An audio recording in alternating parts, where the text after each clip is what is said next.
এইভাবে যখন সমুদ্র কণ্ঠে আল্লাহ নবী খানে কাবার ভিতরে কোরআন তেলাওয়াত করতেন মধুর বাণী শোনার জন্য মক্কার বেঈমানেরা ইহুদিরা খানে কাবার চতুর্দিকে বীর জমায়ে দেয়। মক্কার বড় লিডার কোরআনের দুশমন ইসলামের দুশমন আবু জাহেল যখন দেখলো যে ইহুদিরা কোরআন শোনার জন্য পাগল হয়ে যায় আর মুহাম্মদের কাছে গিয়া কোরআন শোনার পরে কি যেন হয়ে যায়, তাদের চোখ দিয়ে জড়জড় করে পানি পড়ে এবং কালেমা পড়ে মুসলমান হওয়ার জন্য পাগল পারা হয়ে যায়। এমনিতে আবু জাহেল জানায় দিল, এই আমার কওমের লোকেরা, আমি নিষেধ করে দিলাম আগামী কাল থেকে মুহাম্মদের কাছে আর যেতে পারবে না, মুহাম্মদের কালাম আর শুনতে পারবে না। এই নিষেধ করার পরে আবু জাহেল বাড়িতে চলে যায়। বাড়িতে চলে যাওয়ার পরে রাত্র যখন গভীর হয়ে গেছে আবু জাহেলের আর ঘুমে ধরে না। প্রতিদিন কোরআন তেলাওয়াত শুনে দিলের মধ্যে তৃপ্তি আসে, শান্তি আসে, এরপরে বাড়িতে গিয়ে ঘুমায়। আজকে যখন কওমের লোকদেরকে নিষেধ করলেন সে নিজেও যেতে পারবে না, কোরআন তেলাওয়াতও শুনতে পারবে না, এখন তার দিলের মধ্যে আর তৃপ্তি আসে না, তার আর ঘুমে ধরে না। তার মধ্যে অচেতনতার ভাব দেখা দিল, প্রমাণ হয়ে গেল প্রতিদিনের নেই যদি আজকে কোরআন তেলাওয়াত না শুনে তাহলে তার ঘুমে ধরবে না। এখন মনে মনে ভাবলো, আমি তো আমার গোত্রের লোকদেরকে নিষেধ করে দিয়েছি, তারা কোরআন শুনতে যাবে না, এই সুযোগে আমি প্রাণ ভরে কোরআন তেলাওয়াত শুনবো। সুবহানাল্লাহ। এই জন্যই আল্লাহ নবী বলেন, আমার উম্মতের মধ্য থেকে যদি কেহ হাফেজ হয়, আলেম হয়, কারি হয়, এমন পাওয়ার তাদেরকে দেওয়া হবে, সে মৃত্যুর পরে একজন হাফেজ 10 জনকে নিয়ে জান্নাতে প্রবেশ করবে। সুবহানাল্লাহ।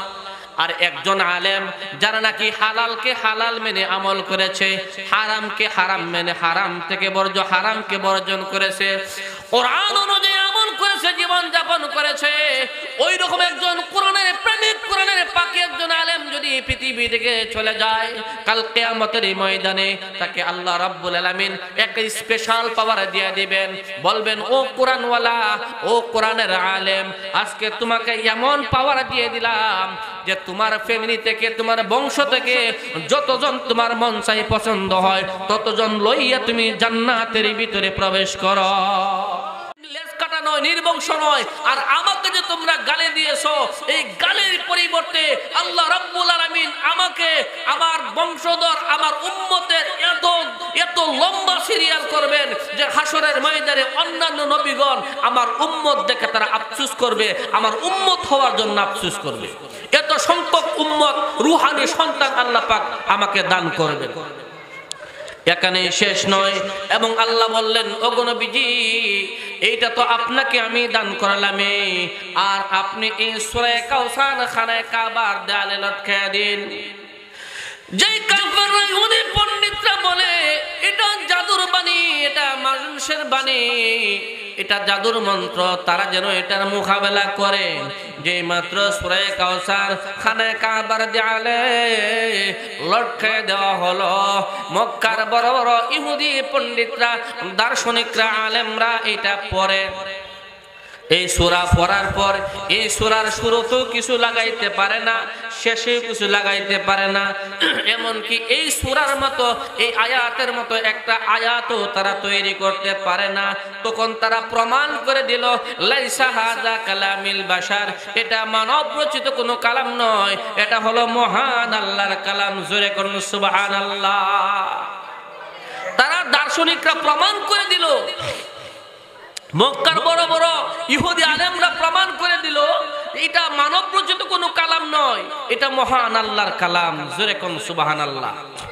এমনিতেই খানায় কাবার ভিতরে বসে যখন আল্লাহর নবী এই কালাম তিলাওয়াত করে, মক্কা ইহুদি পণ্ডিতরা এই কালাম শোনার জন্য, এই তেলাওয়াত শোনার জন্য পাগল পারা হয়ে যায়। সুবহানাল্লাহ।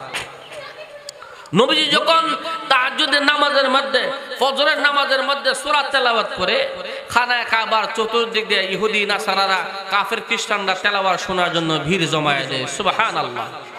নবীজি যখন তিলাওয়াত করতেন সুমধুর কণ্ঠে, আউযু বিল্লাহি মিনাশ শাইতানির রাজীম,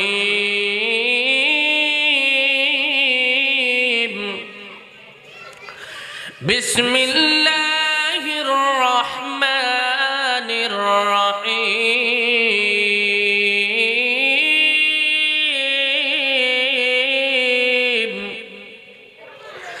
ইয়াসিন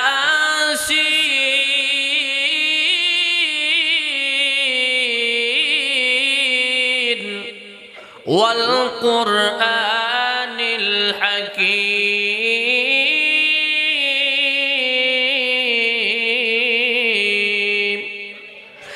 এইভাবে যখন সমুদ্র কণ্ঠে আল্লাহ নবী খানে কাবার ভিতরে কোরআন তেলাওয়াত করতেন মধুর বাণী শোনার জন্য মক্কার বেঈমানেরা ইহুদিরা খানায় কাবার চতুর্দিকে বীর জমায়ে দেয়। মক্কার বড় লিডার কোরআনের দুশমন ইসলামের দুশমন আবু জাহেল যখন দেখলো যে ইহুদিরা কোরআন শোনার জন্য পাগল হয়ে যায় আর মুহাম্মদের কাছে গিয়া কোরআন শোনার পরে কি যেন হয়ে যায়, তাদের চোখ দিয়ে ঝরঝর করে পানি পড়ে এবং কালেমা পড়ে মুসলমান হওয়ার জন্য পাগল পারা হয়ে যায়। এমনিতে আবু জাহেল জানিয়ে দিল, এই আমার কওমের লোকেরা, আমি নিষেধ করে দিলাম আগামী কাল থেকে মুহাম্মাদের কাছে যেতে পারবে না, মুহাম্মাদের কালাম আর শুনতে পারবে না। এই নিষেধ করার পরে আবু জাহেল বাড়িতে চলে যায়। বাড়িতে চলে যাওয়ার পরে রাত্র যখন গভীর হয়ে গেছে আবু জাহেলের আর ঘুমে ধরে না। প্রতিদিন কোরআন তেলাওয়াত শুনে দিলের মধ্যে তৃপ্তি আসে, শান্তি আসে, এরপরে বাড়িতে গিয়ে ঘুমায়। আজকে যখন কওমের লোকদেরকে নিষেধ করলেন সে নিজেও যেতে পারবে না, কোরআন তেলাওয়াতও শুনতে পারবে না, এখন তার দিলের মধ্যে আর তৃপ্তি আসে না, তার আর ঘুমে ধরে না। তার মধ্যে অচেতনতার ভাব দেখা দিল, প্রমাণ হয়ে গেল প্রতিদিনের নেই যদি আজকে কোরআন তেলাওয়াত না শুনে তাহলে তার ঘুমে ধরবে না। এখন মনে মনে ভাবলো, আমি তো আমার গোত্রের লোকদেরকে নিষেধ করে দিয়েছি, তারা কোরআন শুনতে যাবে না, এই সুযোগে আমি প্রাণ ভরে কোরআন তেলাওয়াত শুনবো। সুবহানাল্লাহ।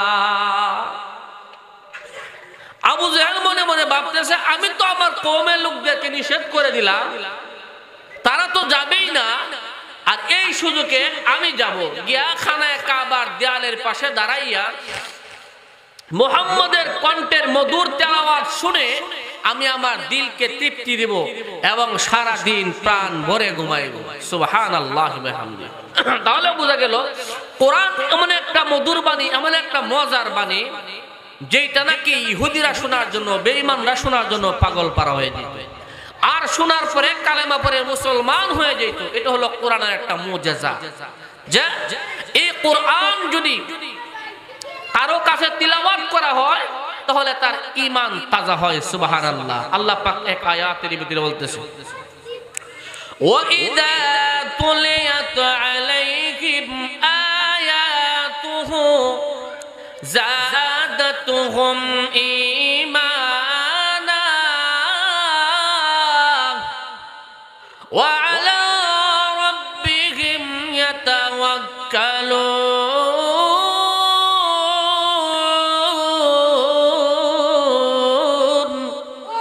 আল্লাহ রাব্বুল বলতেছে যে আমার বান্দাদের সামনে যখন এই কোরআনের আয়াতগুলো তিলাওয়াত করা হয়, এই আয়াতগুলো যখন শুনে তখন তাদের ঈমানের ব্যাটারি চার্জ হয়। সুবহানাল্লাহ। তাদের ঈমান বৃদ্ধি হতে থাকে। তো এই আয়াত, এই কোরআন তেলাওয়াত যখন বেঈমান ইহুদিরা শুনতো তখন তারা এটা শোনার পরে তাদের চোখ দিয়ে জর্জর করে পানি পড়তো। তারা বলতো, মুহাম্মদে কি যেন তিলাওয়াত করে রে, কলিজা যেন ছিদ্র হয়ে যায়। তারপর মুহাম্মদের কাছে চলে যায়, কালেমা পড়ে মুসলমান হয়ে যায়। তো মক্কার বড় লিডার আবু জাহেল যখন না করছে, না করার পরে এখন সে নিজে কোরআন তেলাওয়াত শোনার জন্য পাগল পারা হয়ে গেছে। তো মক্কার বড় লিডার আবু জাহেল এই কোরআন শোনার জন্য গভীর রাতে চলে গেছে খানায় কাবার পাশে, গিয়া দেখে তার গোত্রের সমস্ত লোকেরা এই কোরআন তেলাওয়াত শুনতেছে। সুবহানাল্লাহ। এখন দিনের বেলা তাদেরকে ডাকাইলো যে আমি তোমাদেরকে নিষেধ করলাম মুহাম্মদের দরবারে যাওয়ার জন্য, তোমরা কেন গেলে, কেন কোরআন তেলাওয়াত শুনলে? তারা বলতেছে যে লিডার, আপনি হচ্ছেন আমাদের শাসন করতে, আমাদের লিডার, আপনি আমাদেরকে নিষেধ করছেন, তাহলে আপনি গেলেন কেন? আবু জাহেল বলতেছে, প্রতিদিন যে আমি কোরআন তেলাওয়াত শুনি আমার দিলের মধ্যে একটা তৃপ্তি আসে। আজকে যখন তোমাদেরকে নিষেধ করলাম আর আমিও গেলাম না, তখন দেখি আমার আর শান্তি লাগতেছে না, ভালো লাগতেছে না। আমার মধ্যে প্রমাণ হয়ে গেছে আজকেও যদি আমি এই কোরআন তেলাওয়াত না শুনি তাহলে আমার আর ঘুমে ধরবে না। এই জন্যই আমি চুপে চুপে তেলাওয়াত শোনার জন্য চলে গেলাম। তখন তার কওমের লোকেরা বলতেছে যে লিডার, আপনার যে অবস্থা হয়েছে আমাদেরও সেই একই অবস্থা। প্রতিদিন খানায় কাবার পাশে গিয়া মুহাম্মদের কোরআন তেলাওয়াত শুনি, আজকে যখন আমরা যাই না তখন আমাদের আর ভালো লাগে না। আমরা ভাবছি আপনি নিষেধ করছেন, আপনি যাইবেন না, এই সুযোগে আমরা গিয়া শুনে আসি, এই জন্যই আমরা চলে গেলাম। জোরে কোন সুবহানাল্লাহ। তাহলে বোঝা গেল কোরআনের দাম আছে, কোরআনেরও একটা মজাও আছে। আর একজন কোরআনওয়ালার দাম আছে, একজন কোরআনওয়ালার দাম আছে। একেবারে মরণের আগ পর্যন্ত তার দাম আছে, মরার পরে তো দাম আছে। এটা করে অসাধারণ, যেটা আল্লাহর নবী হাদিসের ভাষায় বলছেন, ইকালু লি সাহিবিল কুরআন ইকরা ওয়ারতাকি ওয়ারাতিল কামা কুনতা তুরাতিলু ফিদ দুনিয়া ফা ইন্না মানজিলাকা ইনদা আখিরি আয়াতিন তাকরাউহা। আল্লাহর হাবিব বলেন, যারা সাহিবে কোরআন, যারা কোরআনকে হিফজ করেছে, মুখস্থ করেছে, কোরআন অনুযায়ী তাদের জীবন যাপন করেছে, তারা যখন মারা যাইবে কিয়ামতের দিন আল্লাহ রাব্বুল আলামিন তাদেরকে বলবেন, হে সাহিবে কোরআন, তোমরা কোরআন তেলাওয়াত করো। জোরে কোন সুবহানাল্লাহ। কিভাবে তেলাওয়াত করো? দুনিয়াতে যেইভাবে তুমি কোরআন তেলাওয়াত করতে আস্তে আস্তে, আজকেও তোমরা সেইভাবে আস্তে আস্তে মধুর কণ্ঠে কোরআন তেলাওয়াত করো। একটি করে আয়াত তেলাওয়াত করো আর একতলা জান্নাতের বালাখানার মালিক হও। জোরে কোন সুবহানাল্লাহ। আর একটা জান্নাত হবে এইরকম 10টা দুনিয়া সমান। সুবহানাল্লাহ। এইরকম 10টা দুনিয়া সমান একটা কি হবে? জান্নাত হবে। এই জন্যই আল্লাহর নবী বলেন, আমার উম্মতের মধ্য থেকে যদি কেউ হাফেজ হয়, আলেম হয়, কারি হয়, এমন পাওয়ার তাদেরকে দেওয়া হবে, সে মৃত্যুর পরে একজন হাফেজ 10 জনকে নিয়ে জান্নাতে প্রবেশ করবে। সুবহানাল্লাহ। আর একজন আলেম যারা নাকি হালালকে হালাল মেনে আমল করেছে, হারামকে হারাম মেনে হারাম থেকে হারামকে বর্জন করেছে, কোরআন অনুযায়ী আমল করেছে, জীবন যাপন করেছে, ওই রকম একজন কোরআনের প্রেমিক, কোরআনের পাকি একজন আলেম যদি পৃথিবী থেকে চলে যায়, কাল কিয়ামতের ময়দানে তাকে আল্লাহ রাব্বুল আলামিন একটা স্পেশাল পাওয়ার দিয়ে দিবেন। বলবেন, ও কোরআনওয়ালা, ও কোরআনের আলেম, আজকে তোমাকে এমন পাওয়ার দিয়ে দিলাম যে তোমার ফ্যামিলি থেকে, তোমার বংশ থেকে যতজন তোমার মন চাই পছন্দ হয় ততজন লইয়া তুমি জান্নাতের ভিতরে প্রবেশ করো। এই কোরআন এত দামি, এত দামি, এত দামি হওয়ার পরেও, এত গরম হওয়ার পরেও আল্লাহ পাক এটাকে মানবের সিনার মধ্যে ধারণ করার ক্ষমতা দিয়ে দিয়েছে। এই জন্য দেখেন, আমরা দনপুর বাজার হাফেজিয়া মাদ্রাসার ছাত্র, 8 বছর, 10 বছর, 12 বছর হাফেজ কোরআন হয়ে যায়। হয় কি হয় না? হয়। 12 বছর, 8 বছর, 7 বছরের ছাত্র হাফেজ কোরআন হয়ে যায়। বৈজ্ঞানিকরা বলে যে আমরা তো বিভিন্ন জিনিস রিসার্চ করে বইয়ের পাতা পড়ে আমরা বৈজ্ঞানিক হইছি, এরপরেও আমরা অনেক কিছু মন থাকে না। আরে আমরা কিসের বৈজ্ঞানিক? সবচেয়ে বড় বৈজ্ঞানিক জ্ঞানী তো ওই লোক যে নাকি 30 পারা কোরআন হিফজ রাখে। সুরে কোন সুবহানাল্লাহ। ওই ব্যক্তি সেরা বৈজ্ঞানিক, ওই ব্যক্তি সেরা জ্ঞানী। আমরা কি জ্ঞানী? যে নাকি 30 পারা কোরআন সে তার সিনার মধ্যে হিফজ রাখে। কথা কোন ঠিক কিনা? বাদশাহ মামুন রশিদের শাসন আমলে যখন বাদশাহ মামুন রশিদ ক্ষমতায় আসীন হলেন, যখন ক্ষমতা পাইলেন, ক্ষমতার চেয়ারে যখন বসলেন, তখন উনি তো মুসলমান ছিলেন, তখন একটা ইসলামী সেমিনারের আয়োজন করেছেন। কিভাবে ইসলামকে প্রসার করা যায়, কিভাবে ইসলামের বিজয় আনা যায়, কিভাবে ইসলাম যে একটা ভালো জিনিস, ইসলাম যে মানুষের একটা পূর্ণাঙ্গ জীবন ব্যবস্থার নাম, ইসলাম যে একটা শান্তির ধর্ম, এটা কিভাবে মানুষের কাছে পৌঁছানো যায়, কিভাবে এটার বড়ত্বকে বাড়ানো যায়, জাহির করা যায়, এই জন্য সে একটা ইসলামী সেমিনারের আয়োজন করছে। আর এই সেমিনারের মধ্যে বিভিন্ন দেশ থেকে বড় বড় ইসলামী স্কলারদেরকে তারা দাওয়াত করছে এবং অন্যান্য ধর্মের লোকদেরকেও দাওয়াত করছে, যেন তারা আসে, আসার পর তাদের ধর্ম থেকে তারা যেন আলোচনা করে, বক্তব্য করে। ঠিক এই সেমিনারের মধ্যে একজন ইহুদি পণ্ডিত আলেম অংশগ্রহণ করছে। ইহুদি আলেম অংশগ্রহণ করছে। অংশগ্রহণ করার পরে সে আর তার কথা বলে নাই, তার ধর্মের কথা বলে নাই, তার কিতাবের কথা বলে নাই। সে আয়েশা মুসলমানের ইসলামের কথা বলতেছে, কোরআনের কথা বলতেছে, এমনকি এমন বক্তব্য দিছে যে এই সেমিনারের মধ্যে সে প্রথম স্থান অধিকার করছে। জোরে কোন সুবহানাল্লাহ। এখন বাদশা মামুনুর রশিদ দেখতেছে যে একটা ইহুদি লোক সে তার সেমিনারের মধ্যে অংশগ্রহণ করে ইসলামিক আলোচনা করলো, কোরআন ভিত্তিক আলোচনা করলো, যে কোনো কথা বলে কোরআন দিয়ে কথা বলে, কোরআনের আয়াত দিয়ে রেফারেন্স দেয়। এত বড় একজন দার্শনিক জাননেওয়ালা লোক হ্যাঁ অংশগ্রহণ করলো, আবার সে ইহুদি, অথচ এই ব্যাপারে কথা বলে প্রথম স্থান অর্জন করলো। তো বাদশা তাকে বাদশাহী মানের পুরস্কারে ভূষিত করছে, পুরস্কার দিছে। দেওয়ার পরে বলতেছে যে তুমি যাওয়ার সময় আমার সাথে একটু দেখা করে দিও। তো এই লোক সেমিনার শেষে যাওয়ার সময় বাদশা মামুনুর রশিদের কাজ কামরায় গেছে, প্রবেশ করছে, গিয়া বলতেছে বাদশা জাহাপনা আপনি আমাকে তলব করছিলেন, আমি আসছি। তো বাদশা মামুনুর রশিদ বলতেছেন যে বাবা তুমি তো একজন ইহুদি পণ্ডিত, ইহুদি আলেম, তোমার এত জ্ঞান কোরআন ব্যাপারে, ইসলাম ব্যাপারে এত জ্ঞান, তাহলে তুমি মুসলমান হও না কেন? তুমি ইসলাম ধর্ম গ্রহণ করো না কেন? তুমি যদি ইসলাম ধর্ম গ্রহণ করো তাহলে আমি তোমাকে আমার বাদশাহীটা দিয়ে দিব। সে কোনো কথা বলছে না, চুপচাপ চলে গিয়েছে। যে বলে আমার ধর্ম আমার কাছে অনেক দামি, আমি আপনার বাদশাহীর বিনিময়ে, আপনার রাজত্বের বিনিময়ে আমার ধর্ম আপনার কাছে আমি বিক্রি করতে পারবো না। এই লোকটা বাড়িতে যাওয়ার পর সে তাওরাত কিতাব আছে, ইনজিল কিতাব আছে, জবর কিতাব আছে, ওই কিতাবগুলারে বিকৃত করিয়া সে সুন্দর করিয়া আর একটা নতুন কিতাব বানাইছে। কিতাব বানানোর পরে সে বাজারে নিয়ে বিক্রি করে। এখন বাজারে নিয়ে বিক্রি করার পরে ক্রেতারা এটা পড়ার পরে এমন ভালো লাগে তাদের কাছে, তারে মারহাবা দেয়, ধন্যবাদ দেয়, এমনকি তারা রুপিয়া হাদিয়াও দেয়। এই হাদিয়া পাওয়ার পরে সে ভাবতেছে তাহলে তো আমার এখন একটা চলার পথ হয়ে গেছে। এখন যদি আমি এইভাবে আজকে তাওরাত কিতাবের পরিবর্তন করলাম, জবর কিতাব যদি পরিবর্তন করি বাজারে নিয়ে যাই, আরো হাদিয়া পাইমু, টাকা পাইমু, মারহাবাও পাইমু, আমার নাম দামও বাড়লো। আর একদিন যদি জবর কিতাব নিয়ে যাই, আর একদিন নিয়ে যাইমু কোরআন মজিদ। এইভাবে সে মনস্থ করলো যে আমার লেখালেখিও চললো, আমার কিতাবও বিক্রি হইলো, আমি টাকাও পাইলাম, আমার দামও বাড়লো, আমি মারহাবাও পাইলাম, টাকাও পাইলাম, আমি চললাম। ঠিক কিনা? এইভাবে এই লোকটা কি করছে? জবর কিতাব পরিবর্তন করে নিয়ে বাজারে বিক্রি করছে, ইনজিল কিতাব পরিবর্তন করে নিয়ে বাজারে বিক্রি করছে, তাওরাত কিতাব পরিবর্তন করে নিয়ে বাজারে বিক্রি করছে।